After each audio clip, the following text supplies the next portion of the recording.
So thank you everyone for coming. And on behalf of CSUN and CNM, we recognize and acknowledge the First Peoples of Greater Los Angeles, including the Tongva Keats Gabrielinos and the Fernandino Tatavian Band of Mission Indians and their ancestral unceded land in what is now LA County. We honor their elders past and present and their descendants who are citizens of these nations today. And we recognize that they are still here and we're committed to uplifting their stories, culture, and community.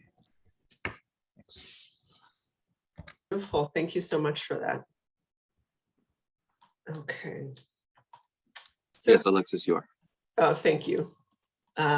So the time together today, we're going to talk about what support we're offering applicants for this grant program. We'll go over the grant overview. Some information will be a review from last time and some will be new. We have very detailed selection criteria that we can share with you. And then we have an amazing set of experts and team members that we hope you'll come to consider as part of your team, the CSUN Energy and Sustainability team, and we'll let you know, we'll see their pictures and hear their names and connect with them in a little while. And we'll have time for Q&A, really general. And then depending on how the time goes, we may have the option to do office hours. So Chris and Nat and other folks would be able to stay on and have conversations with you about your specific project ideas or considerations. So that's what we have on cue today. The team today is my co-producer, Brian Guzman, Alexis Moreno. I'm a senior strategist at the Center for Nonprofit Management. My colleague Carlos is a regular part of this project, but got called away to another meeting today.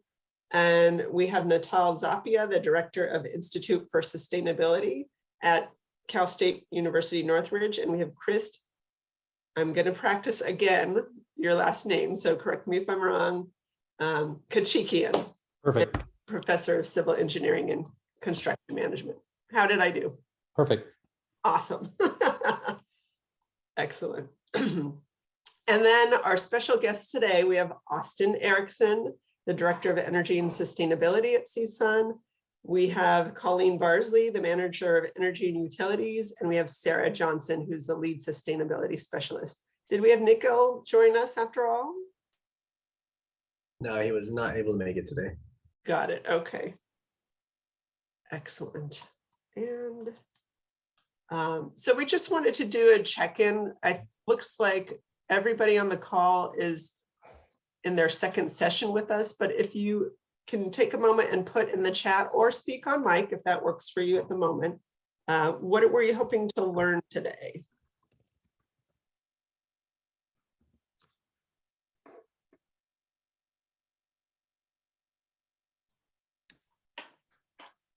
Next steps from Karen. Okay, excellent. Karen, would you let us know what organization you're with? I think I have other folks, or we know that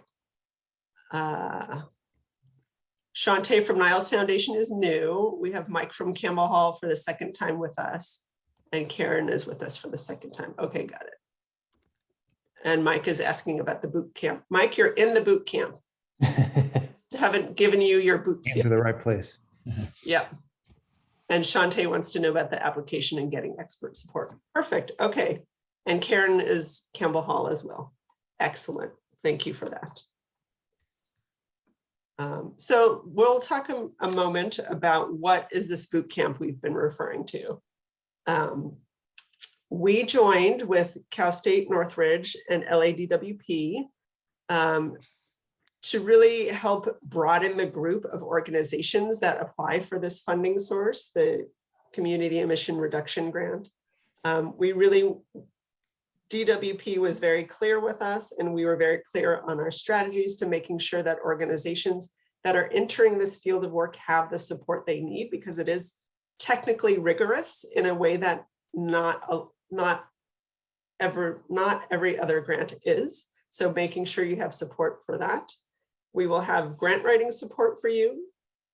And we also want folks to know that you are not required to be here or to come to our information sessions to be considered for funding, but we do think, and we know that LADWP's intention is that for those who are attending, that they are able to submit the strongest proposal possible. So that's our purposes for meeting up with you all and having these sessions. Oops, let's go back. The sequence of activities, we're starting today with the workshop with our experts, our energy experts. We have May 21st meeting coming up, and you may have seen that information on our website. That is when we're going to talk more about program planning and connect you with grant writers. And we do expect that that we will connect you with grant writers and to the folks on this call who are our experts, and that you have access to them in between the times that we meet. So this isn't the only time you have for assistance. And then we expect you to create a work plan that'll be part of your proposal.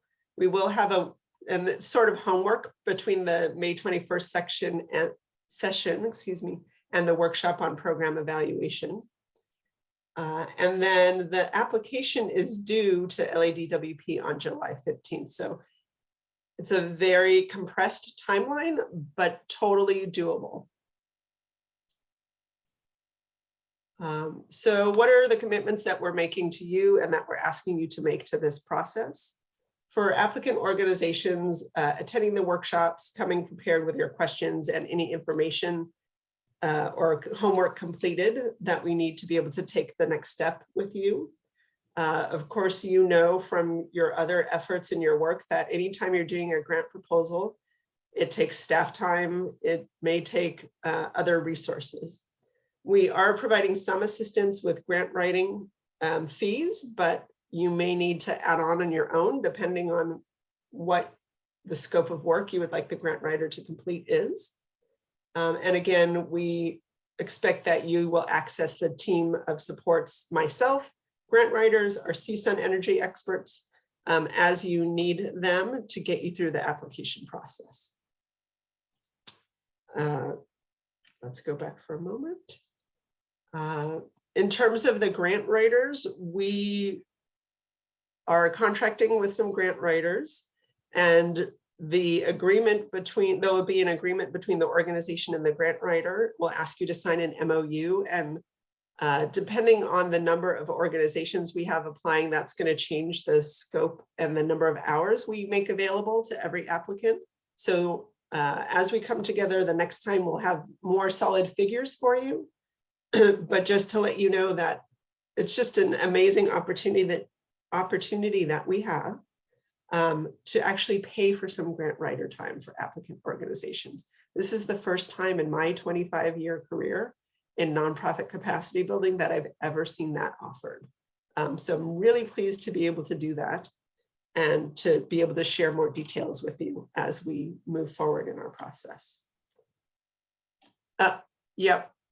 Sorry, it's not May 21st. It's the date is confused. We have a June 21st, and sorry, I'm going to get the dates right before we leave.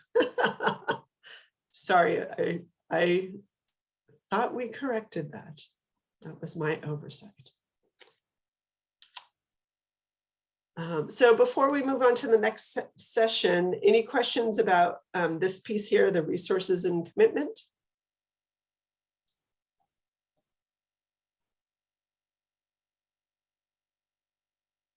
Okay, well, thank you, Shante. We do have, we'll have time for more discussion and questions as we move on. And then Kristen or Nat, would you like to talk a little bit about what you all are offering? Yeah, maybe Chris, would you want to turn it over to you? No, go ahead, Nat. Well, okay, so CSUN, we as you can see here, we're here for the technical piece and the advice and the mentoring around that. But and you'll hear from some of our experts today. But even beyond that, just the resources of CSUN. It's very interdisciplinary. It's goes beyond just the specific technical advice.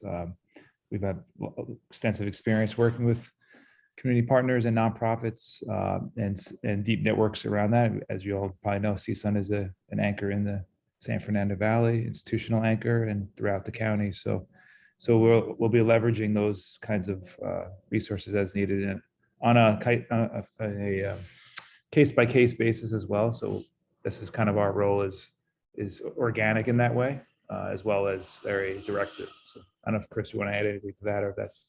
Yeah, the only thing I would add to that is you should see us as an extension of your team. We're not on the LADWP side picking projects or vetting projects. We're actually on your side. And so if you have ideas, thoughts, plans, something that's confusing, you can just reach out to us and just imagine we're on your team and trying to figure it out with you. I mean, some things we'll have answers to, some things we won't have answers to. So we'll work with you to ask the right questions so that we can get the right answers. But yeah, we're pretty broad in terms of disciplinary coverage. We're pretty broad and we can get also deep. So don't feel shy about asking us anything. We're in this with you, trying to figure it out as well.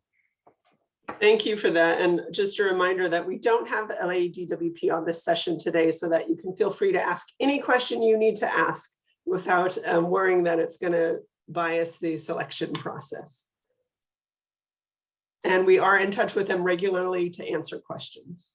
Yeah, maybe I could just add real quick, just kind of reiterate what you both said, that you could also see us as a liaison,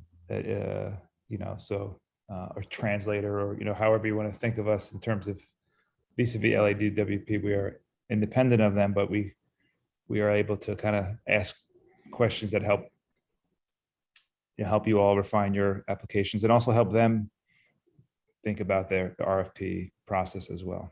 Yeah.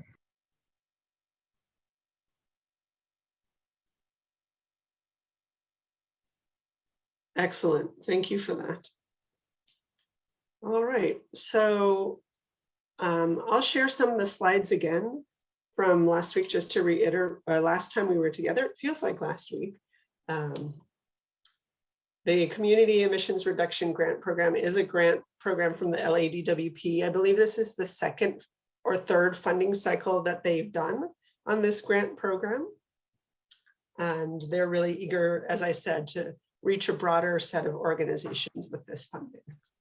The way they spoke about it when we were together on April 18th is that this is part of their response to their requirement. Actually, Chris, I'm going to turn this over to you because I think you had a really nice way of explaining sort of the background of this, if you don't mind. No, not at all, Alexis. Thank you.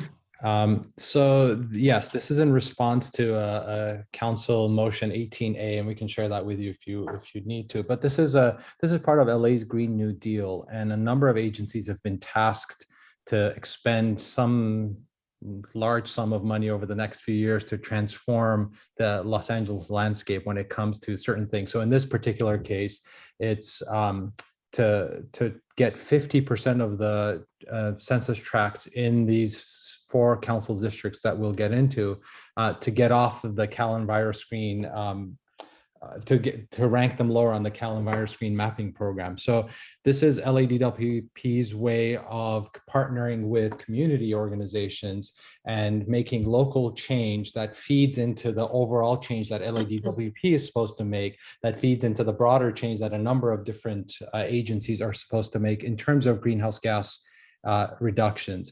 I'm not aware of what the other agencies are doing in this space, but so this is only one arm of that overall Green New Deal for Los Angeles. So basically the background for this is that, as you may know, that LADWP owns and operates the Valley and Harbor generating stations, and we're trying to transition to cleaner energy fuels. It's a very electrification heavy program. And the sub goals are also to promote environmental justice and access in these districts. And these 2 communities are disproportionately burdened by multiple pollutions, including air pollution and refineries and truck traffic. And so the response to this motion 18A, which is the California Transformative transformative climate community local version of this is how do we do this at the LA level? And I think that you're right, Alexis. This is the second round of grants, I believe. The first round, we'll talk about who won some grants in the first round and what kind of projects were funded. This is the second round, and I think it might be, we might do another round later, but this might be the final round in this 5-year period before they either run it again or figure out other ways to engage communities. Awesome. Okay. Thank you for that.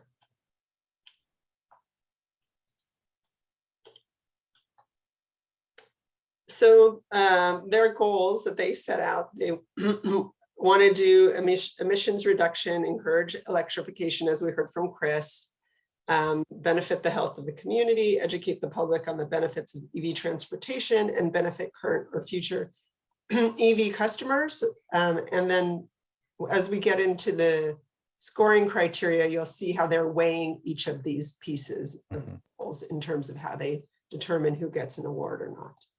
Did we say the amounts are 100 to 500,000? I think I didn't see that. It's coming up in a slide, yeah. Oh, okay. And the environmental benefits, of course, this is, as Chris shared with us, it's part of our sustainable LA planning and looking to reduce greenhouse gases. Economic benefits, this is also something that they're looking to do with the grant program in general, is workforce development, job training and creation, assistance to businesses with funding, increased chargers and electrification infrastructure. I'm going to have to practice that one. Can I jump in real quick, Alexis? Of course. So I think the core of the program is electrification. They want to switch to electric power, whether it's in trucks or e-bikes or whatever. But the more your proposal can talk about community health, impact on community, positive impacts, whether it's health or environmental, workforce development, job training, even though the educational spending is restricted to, I think, 1% of the total budget. But if you do, workforce training, workforce development, all of these things add value to the project. So at the core, you have to think about what the electrification project is you're thinking about, but all of these ancillary benefits will add, these are all scored benefits as well. So we'll get into it a little bit, but you got to think more holistically about your project, not just the electrification piece. Awesome. And here's where we have some of the details. Startup costs can be 15% of the project. I think we may have questions about what they're defining as startup costs, so that might come up for us, and we might have to get more information on that. And 1% of the total cost for the project can be used for educational programs.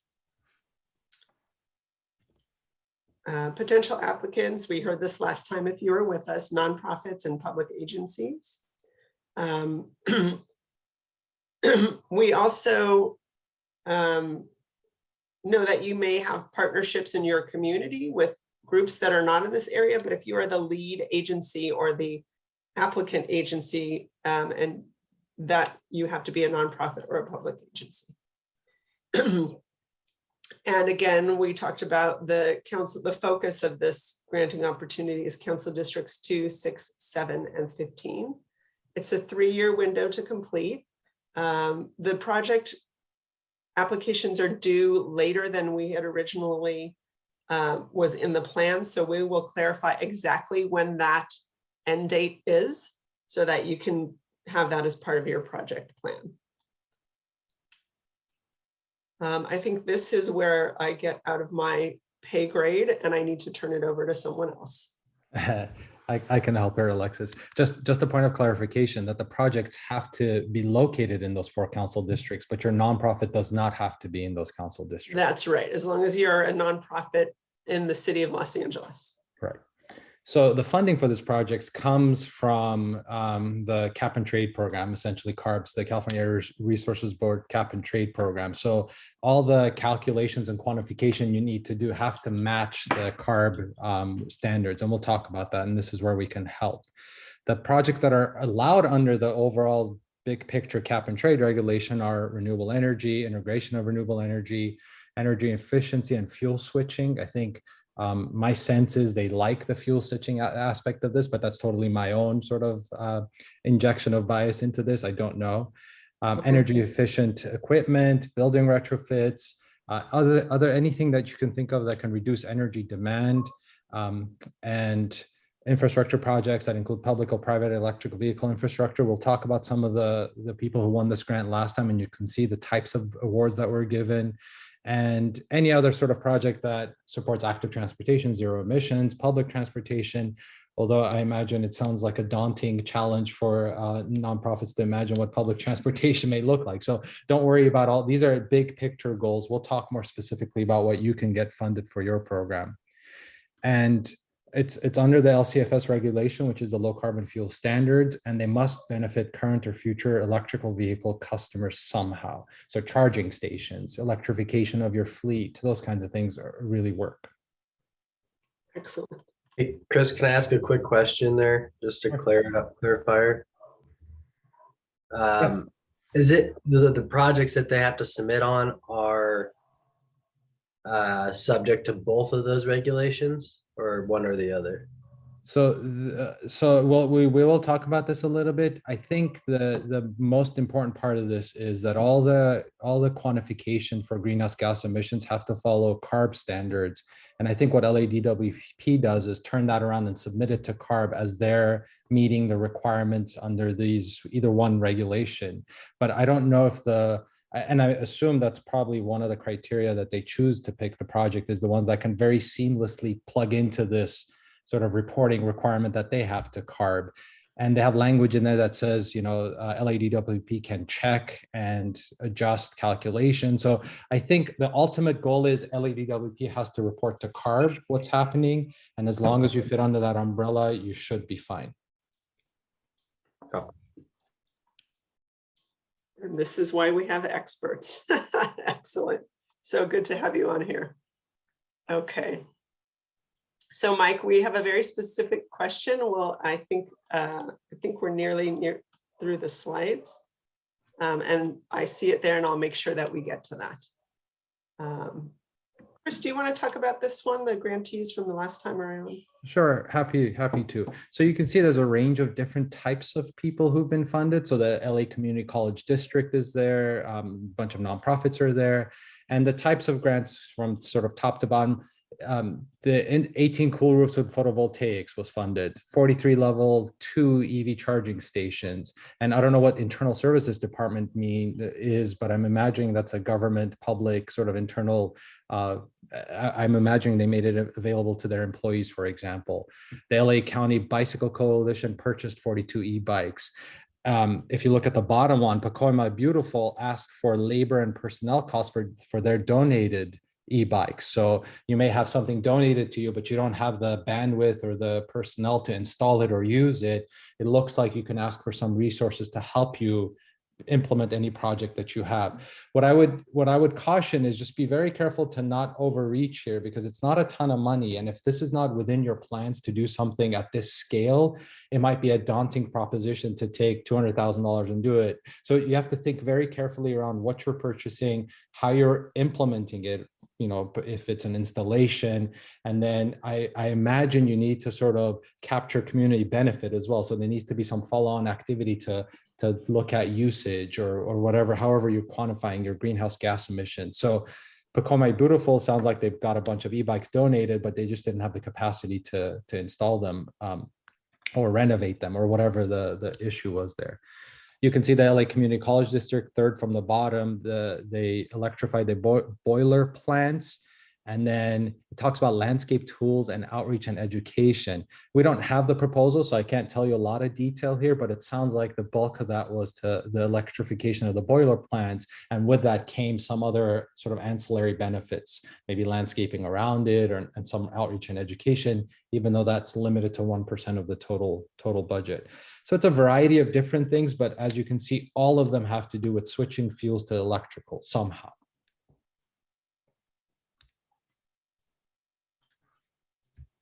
Oops.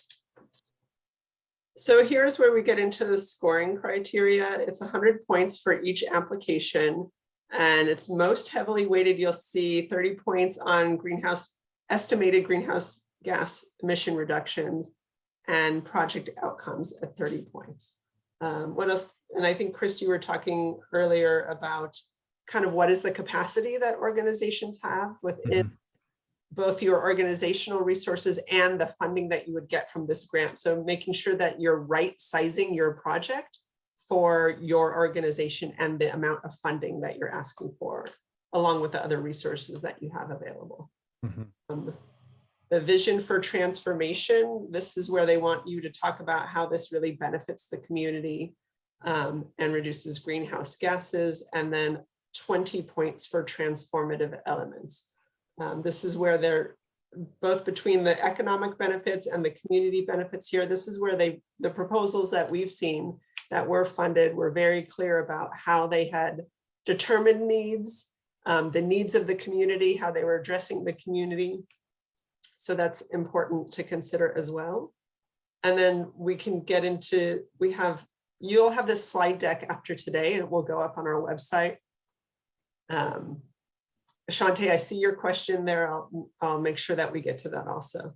So this information will be, the scoring criteria will be on our website in the slide deck. So you will have this. And this won't be the last time we look at it. So I'm just sharing it here on the screen. I won't read the whole thing to you. The black box on the bottom is the way the question appeared in last year's application. Very likely that the similar question will be on this year's application. And CSUN team, if you see anything here that you need to call out, just let me know. Yeah, so you read this, and if you look up the CARB approved quantification methodologies, it's like a 200-page document with tons of details and ways you can calculate things, and it gets pretty onerous after a while to try to figure out where you fit in. That's where we can help, but it looks like they want both. At the front end, they want an estimate of how much greenhouse gases you're going to reduce, and sort of we can help you work through that. And at the end, if you get funded, hopefully, and you do the project, they want an actual sort of final version of what you ended up doing and how that estimate is going to reduce, an estimate of how you're going to reduce greenhouse gases. So we're happy to send you those documents, but don't be intimidated by them if you've never done these. It can be quite intimidating, but we're here to help you through that for sure. Excellent. Okay. And Shantae's question is, should we also explain how we're monitoring and tracking impact? I think that is part of the program plan. And I think it does have to refer back to these regulations and calculations that they're asking applicants to report on. And if I can interject, Alexis, if I was on your team, I would say we have to make the job as easy as we can on LADWP to pick our project and to promote our project to CARB or past it. So the more you can do these wraparound sort of benefit to the community, the calculations, the education outreach, the easier it is for them to turn around and sell you as a project to whomever they need to convince to fund you, for sure. Awesome. Thank you for that. Mike's question was, we were looking for adding solar for renewable energy. Will that meet the criteria? Do we need to add more electric vehicle charging stations? I don't know if this is a question that makes sense to take now, or we need to get into more detail in a moment. We can take it very briefly because I think it's a broader question, because we don't know what's the threshold for how much electrical energy you need to produce for the project to be funded. So I can't tell you if 10 solar panels is enough or you need 20. So to answer your question, I don't know. I'm sorry, Mike, I don't know. It depends on how much you're adding at some level for renewable energy and who you're impacting and how many people are. I mean, you're competing against other applicants. So I mean, if you can do it within the budget and it's something you do anyway, and it's part of your plan to add charging stations, fantastic. I would say go for it. But if you're just doing it to sort of edge you a little bit further into the funded category and you're not comfortable with it because it's beyond capacity, I would say maybe not. But again, I don't know where that cutoff is of how much you need to generate to qualify. Thank you for that. And so a section of the application is really about your organization and what capacity do you have in place to pull off this project, to see it through to completion, successful completion. So I imagine that folks on the call may have some of this language already. It might be stuff that's already on your website or that you've put in a previous proposal.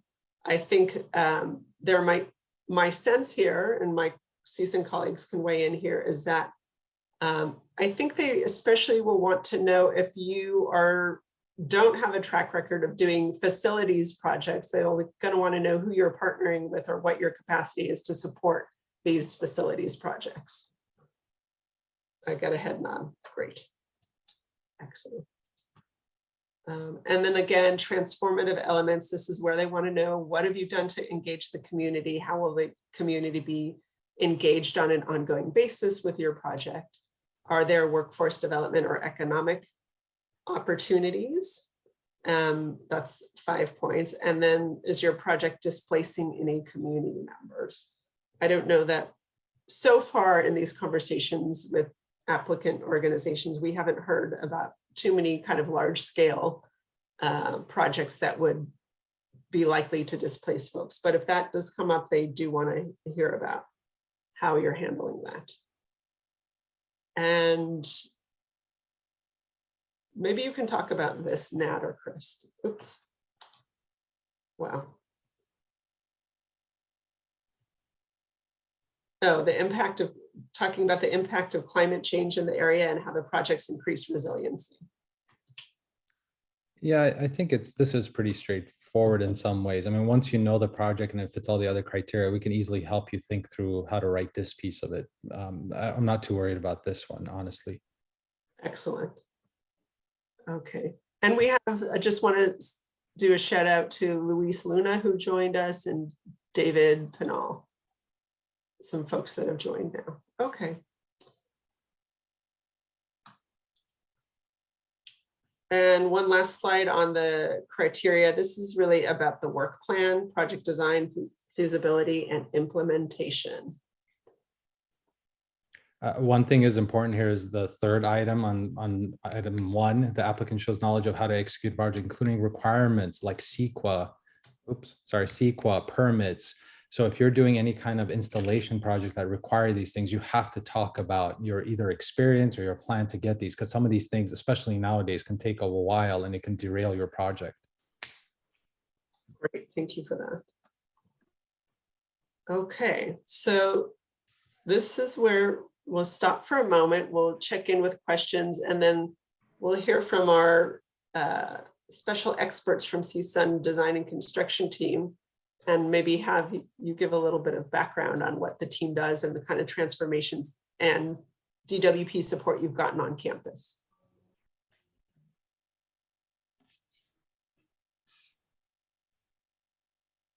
Sorry, real quick, did you want to have, was there still questions you wanted to answer, or do you want me to plug along here? Let's go ahead. I don't see any questions at the moment, but folks, raise your hand or put your question in the chat. Again, we have experts and we have time, so let's I'll put up this slideshow as we're excellent. Okay, everyone can see that. yes. Oh, but you're seeing my whole show here. Let me So while he's doing that, I'll maybe plug Sure. kind of what we do on campus. So yeah, good morning, still morning, everyone. My name is Austin Erickson. I'm the Director of Energy and Sustainability over at CSUN. I have Colleen Barsley on the call here as well, who is our campus energy and utilities manager. And what our team is really responsible for on campus is the implementation of our climate action plan, sustainability plan, and zero waste plans. And really looking at implementing the physical projects, the physical changes to the campus that are applicable to each of those plans. So in working with LADWP in the past, we've had obviously a long-standing relationship with them, and have been able to take advantage of a lot of their incentive and rebate programs, ranging from the last, well, we haven't really ended the drought, but the last big drought push, 14, 15, 16. We did a lot of turf replacement, and we're able to secure quite a bit of rebates there. We're looking at, we're about to wrap up our lighting project, which we'll talk about here in a little bit, but that was probably the largest rebate program through LADWP we've received funding for. We've done solar projects prior to my existence on campus, which we also got some rebate support from them as well, or incentive support. So yeah, definitely knowledgeable about how they work and their incentive programs. Colleen, did you want to say anything? No, I don't think I have anything to add. I'll just wait and see what comes up in the presentation. Thank you. All right, I nailed it. Cool. So yeah, let's go ahead and get going here, Nat. So, By the way, could you can you see the whole thing? You guys can see? Yes. Okay, good. Wasn't sure if I was blocked. Maybe I'll just say something real quick, Austin, just since this is like the areas of intersection. Austin's going to talk about, as he mentioned, the physicality or the physical infrastructure.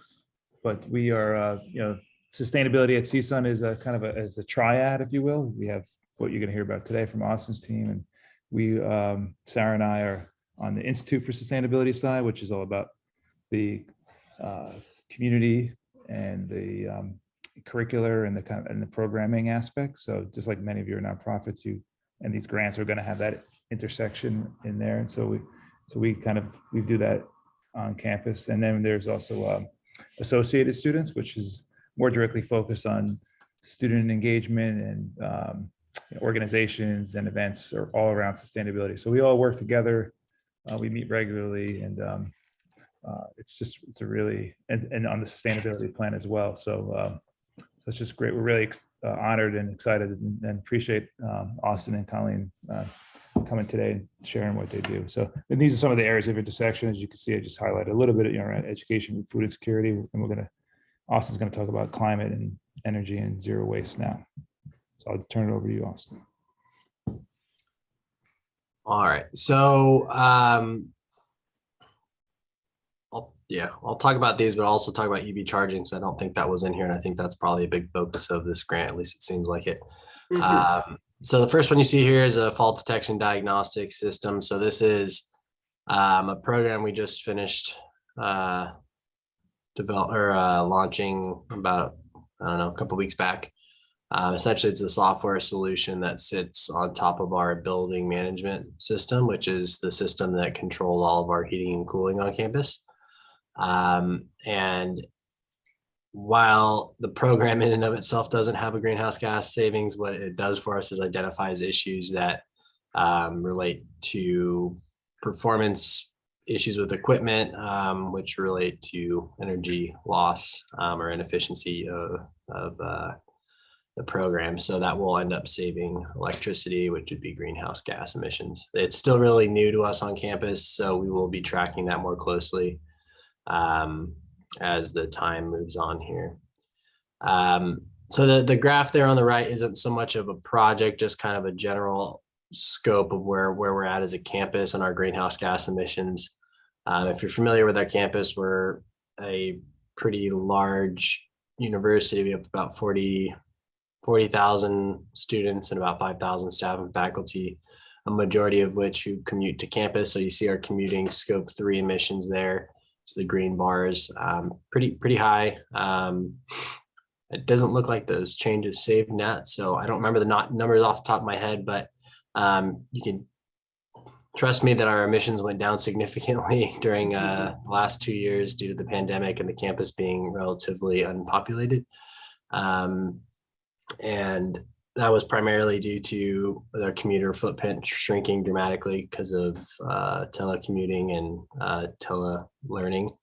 And then also just buildings being less occupied, we were able to ramp down certain things. Go to the next slide here. Yeah, so our campus-wide lighting project, and maybe now we can share the updated version. We'll have to figure out what happened there, but we'll share that with the group that has a little bit more updated numbers here. Okay, that was it. But anyway, so this is our campus-wide lighting project. This is a year-long project that we just wrapped up. We did work pretty heavily with DWP throughout the process.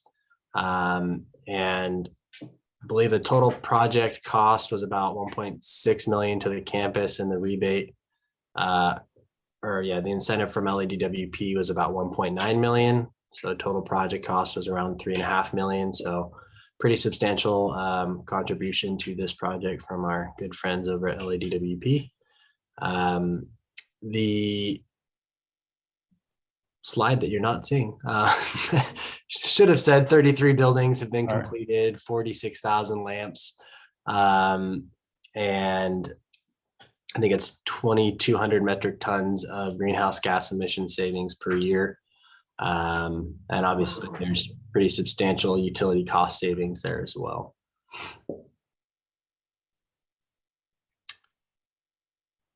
And I'm good on that one, Nat, if you want to. I'm going to skip zero waste because I think timing, and also I think EV charging might be more relevant. Sounds good. Thank you. To this group. So we are working on wrapping up a new EV charger project. We've noticed the trend, and I'm sure everyone on this call has as well. There's a lot more electric vehicles on the road than there was 2 years ago.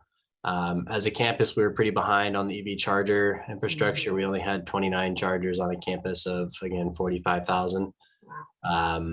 So a bit of a need we needed to fill there.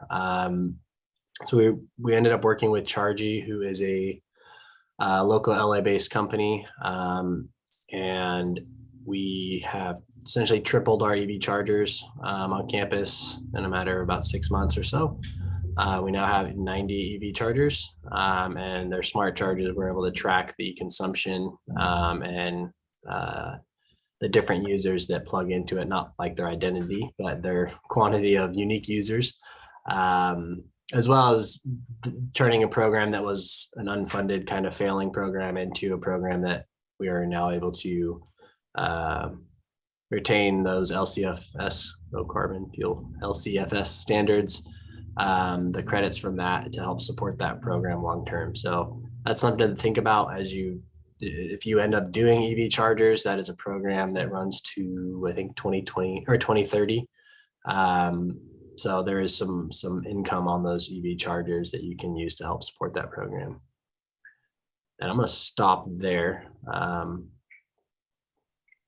Yeah. Very cool. Thank you so much for that, Austin. It's great to hear all the work that's being done. So Chris, I'm going to turn it over to you. We had a couple things on our agenda plan for this part of the session, both of you talking about grant technical requirements and then kind of an open discussion. So based on the questions we've been hearing so far and what we've covered so far, I'm going to just ask you to lead us through this next piece. Thanks. Thanks, Alexis. I feel like we've had a hot potato, catch it. Yeah. So, I as I mentioned earlier on, we don't really know what the thresholds are of what qualifies as a good project or not when it comes to greenhouse gas emissions and electrification. I imagine I don't know if we know the numbers of how many applicants they get and what the success rate is. So I don't know if I can answer those questions. Right. What I can tell you is that the more complete and holistic your project is, the more competitive you're going to be. So Mike, back to your question, if they're evaluating your project against another one that's very similar to it, but this one has, let's say, the EV chargers and you don't, I imagine they want to reduce as much greenhouse gases as they potentially can. There's a geographical distribution piece of this as well. There's 4 council districts. I imagine they're going to support another, just like last time, 15 or so projects. They're probably going to want to spread those around across all the council districts to make sure they have equal representation. There's a lot of language around justice, environmental justice issues as well. So if your target community fits that profile, There is a piece in there that you have to involve your community in the decision making around the projects, and of course the outreach after that. So the more you do those kinds of things with your community, and there's a community defined need for your project, and if you can articulate it here, it's thank you, Alexis. So the first one says community members are involved in choosing the projects for the work plan and contributing to the timeline.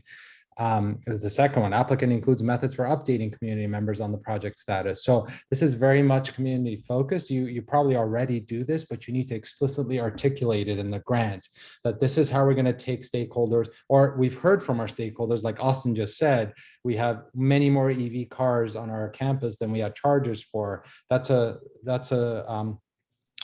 the reason why you're doing this. So if you have information that says our community needs this, and here's how we know they need this, this is why we're proposing this, and this is how we propose we're going to keep connections with our community to talk about the benefits of this program or the outcomes, the stronger your application is going to be.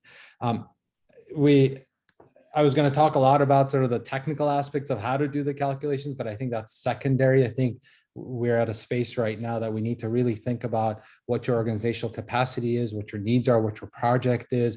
Does it fit within this general guideline? And can you actually pull it off given the size and scope of what it is you want to do? And then once we get to that point, the rest of it sort of follows from that, and it's pretty straightforward. So I know we only have a few minutes for the official meeting. We will be on after the 12 o'clock sort of stop time. So if you want to talk more one-on-one, happy to, but in the interest of keeping some time open for questions and answers, I'll just stop there and see if there's any questions.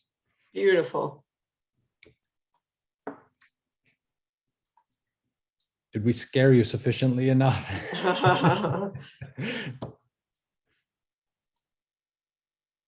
Shantae, did you have something in mind already for your organization with this proposal? We have somebody from Luis from Icon CDC. Oh, thank you, Austin. He just shared a article on the need for EV chargers for renters. Beautiful. We can put this on our resources page so that you can have this at your disposal. And I know, Shantae, if you're able to get on mic or you want to ask Yes, it. I'm here. Oh, there you are. Great. Thanks for joining us. No, this is very, very great for us because we are a new nonprofit. We were established in 2019. And, you know, with COVID, I believe that just altered our direction, but it was great because it was a point that really helped to flourish our nonprofit. And so we've been building urban farms and garden. We've already started with solar on multifamily affordable housing. We've already connected with EVgo to bring EV charging. So my team and I have been figuring out what would be a great way to holistically, and I'm glad, Chris, you shared that because we do believe that it's a holistic point of view. So we have not confirmed what it is we want to do exactly, but we know the elements and what we want to use. And electric charging is always that need. We know that students have a great need, as well as renters, especially affordable housing. So we are trying to figure out if we're going to try to connect all three or if we're going to try to create a transportation system. But this has been really helpful for us because now it helps us to kind of flesh out our ideas more and try to come back to the table with something more concrete, especially using you guys who are experts. I think that's really helping us clarify some of the things that we need to look at and the next steps that we need to take. So thank you guys. Thank you so much. We're so glad you could join us. Absolutely. Can I chime in real quick on that? Shantae, Sure. I just looked you up and it looks like you do a lot of work with food and food waste, I assume. There was a question in the previous call around what if we want to electrify our trucks and we work in the food area, and the LADWP answer was yes, that qualifies. I think one of the issues is you have to electrify to be eligible. Right. But when you do your greenhouse gas emissions estimates, all the food waste, or if you do food waste, but all the things around food and transportation that reduces greenhouse gas emissions, you're doing school-based local sort of gardens, all of that stuff counts towards your impact on the on the program. Oh, great. excellent. That's really great to know. We did think about conversions. That's been our biggest step, our next step for Los Angeles and South Los Angeles and even the harbor area. And so we are trying to figure out what would be the best way, because we do want to look at the city as a whole and see what's going to decrease emissions without, again, like you guys shared, over leveraging ourselves. So we're just trying to figure out what that next step is. But yes, food access was the very first way. We were actually growing the food. We were finding spaces that we could connect with and partner with and transform these unused spaces. And during COVID, we had 0. And by the end of December, we had 6. And we partnered with communities like Abode Communities. We partnered with other affordable housing. We partner with schools, high schools. We just installed an urban farm at Ortho's Medical Magnet High School near USC. We just connected with LATTC, and then we built a park. So we're trying to kind of figure out, how to kind of be inclusive, because we know that decreasing emissions is about your air quality, your water, not, using better farming techniques with soil, using less gas. So, gas and electrifying. So we're trying to kind of think of things as a whole rather than just one part. So we're excited to speak with you guys later as we get into this process about building a really great application. And I'm glad you mentioned gas, because this is a general comment for everyone. I think you're competitive if you want to switch to electrical, but you're even more competitive if you say, and if it's true, that when I switch to electrical, I'm reducing some of my overhead or operational costs, which helps me expand my services and serve even more people. So Yes. you're building that capacity with this grant. So if you're going to do a straight up switch, it qualifies on the surface.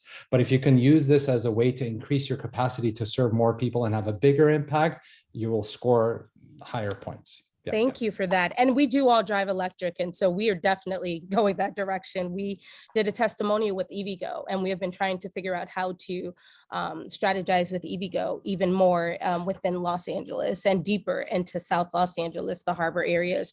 So that was our next step. And then, of course, solar. So again, thank you for sharing that. And we can't wait to connect with all of you guys. Excellent, excellent. I'm going to do Any a other- shameless plug here for CSUN because I can. Shantae, you'll have to come by. We just got I don't know if you've heard of it. That's called a freight farm. It's a 40-foot shipping container, 2-acre farm, containerized. It's all hydroponic system. Nat's crew is going to be running that. Wow, amazing. You have to come by and check it out. We just did the first planting this week, but it's supposed to put out, I think, roughly 1,000 heads of lettuce a week. That's amazing. So that might even be something to think about, right? Because if you scale that, I would not scale it, but if you take that as an example from a greenhouse gas perspective, right, rather than driving around to, look at that, Sarah's on it. I see. Yeah, if you take that as an example of greenhouse gas emissions, right, there's a lot of transportation in the food industry, right? Yeah. So if you remove that component, you're essentially a hyper localized farm in an area that probably doesn't have any farms, right? Yep. And getting that food to folks that need it and want it. And I could have done a better pitch there. Apologies, but I check think it out. that's amazing. And by yeah. the way, we do have to, first of all, CSUN was my very first college. So I am right there with you. And two of our recent interns that just finished their term with us literally last week are from CSUN. So CSUN has definitely been on our connection and our map. And it's just so funny that I'm on a call with you guys because we recently started a program with the US Green Chamber of Commerce, and two of our interns from CSUN are now partnered with them as well too. So CSUN, you guys are doing incredible things, and we are definitely connected with you guys on other levels. And I would love to come and see the farm, Austin. So, and then what you're going to share, Nat. Excellent, great.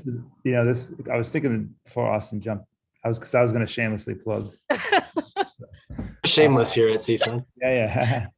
But we had asked the freight farm folks, because we just did a training, and we asked about solar, because it's good on water, but it does take a lot of energy. So And, and CSUN, as Austin mentioned, will eventually be, off grid, if you will. We're getting closer and closer to that. So it indirectly will be solar, but there are about 400 of these freight farms around the world, and there are probably I'm sure there are other companies that are in the space, but they said that some of that, not all of them, but quite a few of their farmers are just off the grid and just do solar. So so there's ways to. I don't know if LED it would pertain to this grant, but there, to Austin's point, I think there are, that this holistic connection Absolutely. really does fit. I actually have a quick question for everyone here, and maybe for us, the team that's facilitating this. Because I don't know if this came up, I know a lot of grants. I mean, as CNM knows, capacity, when you partner with other nonprofits and you kind of create applications that are, leveraging each other. I don't know if this, correct me if I'm wrong, or forgive me if I forgot, if LADWP was into this, or because I don't really see that on the. So it's not on the grant description or any of the literature, but we did speak with them as part of our planning process about partnering organizations with one another. So I do think that they're open with that. And I think that's part of their understanding that some organizations are better off partnering to begin with these kind of projects. So definitely open to that. Thinking of funding, reminding us about that. Well, if you have like 2 or 3, now you have 1.5 million in terms of, just pie in the sky, $500,000. And then you have, obviously, all these projects kind of, energy just fits with everything. So. I don't think you'll get the 1.5, Matt. I think if you submit a collaborative, no, I think it's 100 to 500 per project. I don't know if there's any restrictions to submitting multiple projects. I don't know if it's likely that they will pick multiple grants from the same if they have, lots of applicants, but I didn't see any straight up restrictions on that. So you could do maybe a solo project and then maybe a partnership with another one for a larger project potentially. I have a question. I work with an organization that does produce recovery and diverse waste in that way.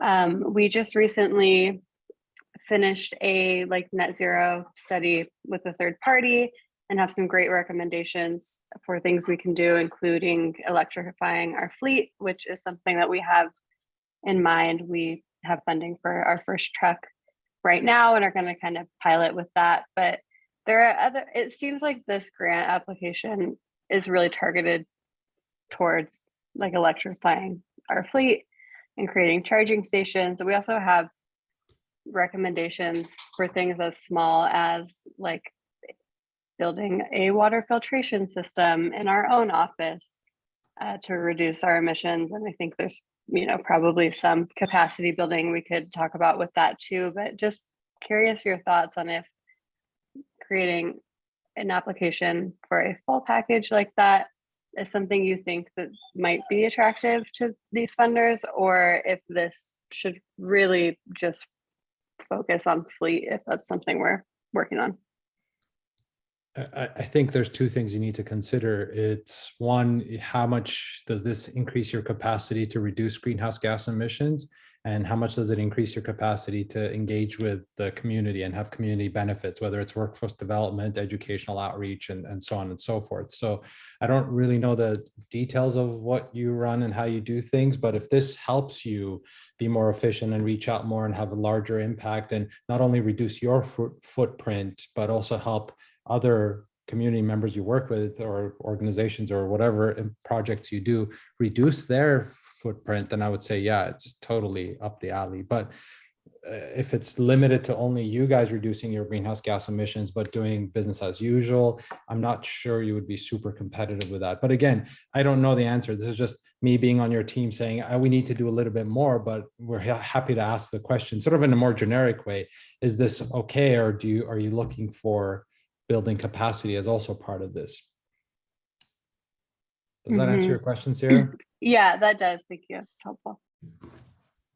Awesome. Anything else, either on mic or on chat?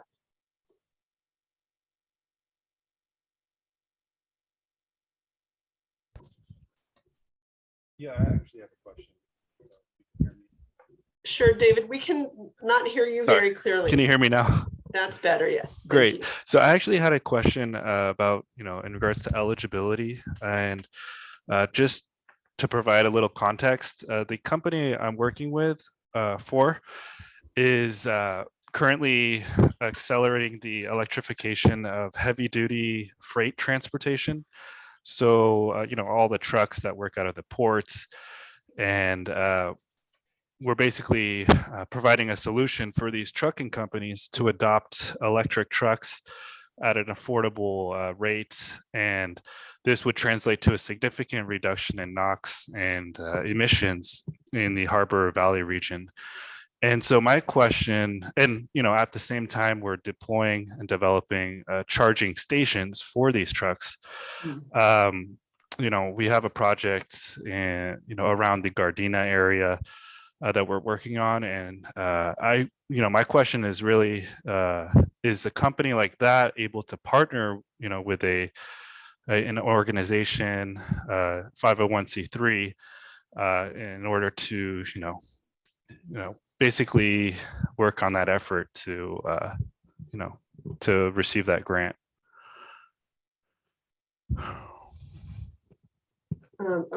Thank you for the question. My understanding, based on what we've seen from past years, is that the applicant has to be a public agency or a nonprofit. I don't think there are specific limits on contractual relationships that a nonprofit might choose, but we are not, excuse me, just a minute. But I don't think that we have the capacity ourselves to be creating those partnerships through this boot camp series. I'm going to turn it also over to Chris and Nat, who have probably a lot more experience in this realm to speak with. Sorry, my connection was really bad. I missed a lot of your question, but I think I know where it's coming from. I'm not sure. I don't know so contracting out to a private entity from a nonprofit is allowed sometimes to figure out exactly what, but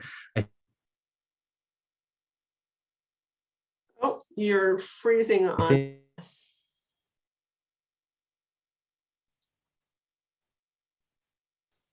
Oh, the internet gods are not happy with Chris. Maybe you can put it in the chat so we can hear it. We're having your audio go in and out.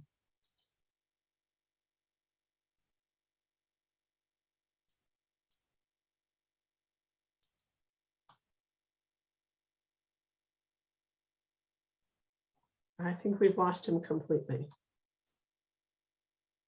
And he had the answer we needed.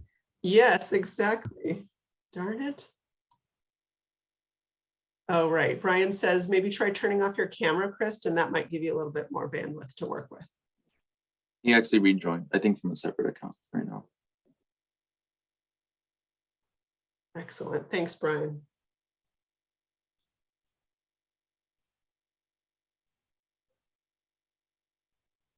And Chris, you're on mute. sorry, I didn't know I was back. I totally lost connection.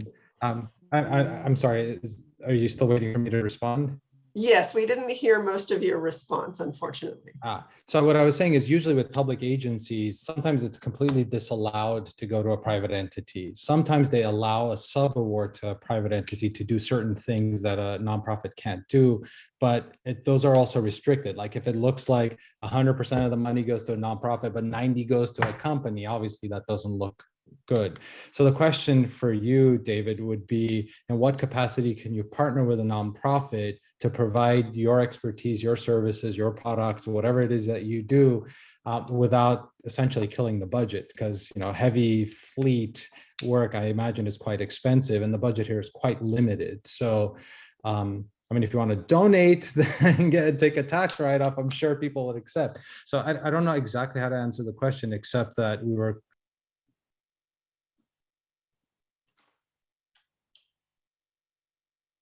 Okay, we've lost Chris again. Well, it was great while we had him. And I think that is helpful Yeah, perspective. I think that was a helpful response. So I appreciate that, Chris. Okay, wonderful. Thanks so much. Any other, oh, there he is. Any other questions that you want to ask for today? We are closing out our official program again. I have one question. Yes, Sorry.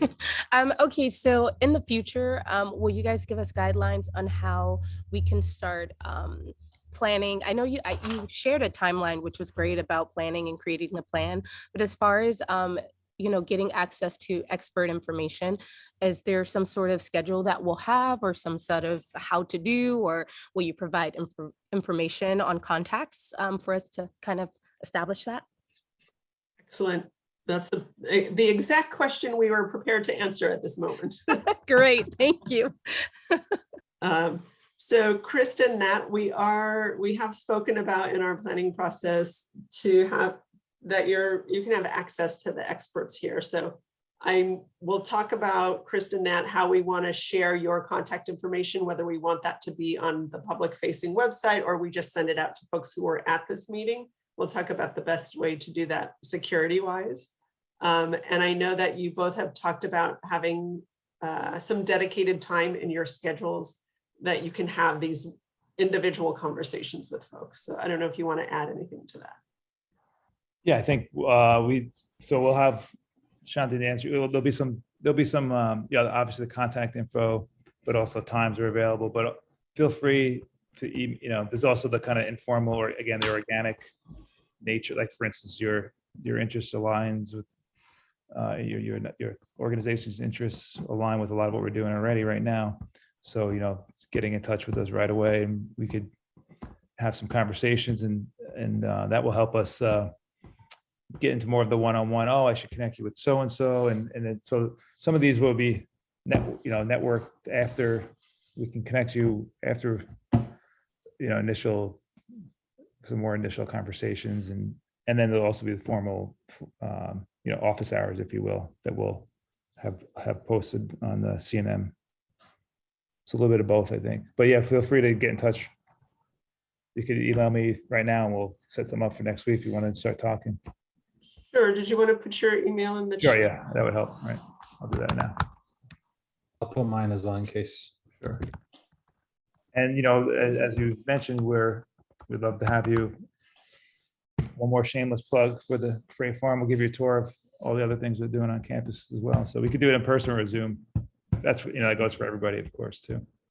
Nice. Call me when the lettuce is ready. I'll be there. What are you going to do with 1,000 heads a week? Right? We're talking about that now. And we do have food waste folks on the line, so hopefully it won't be any of that.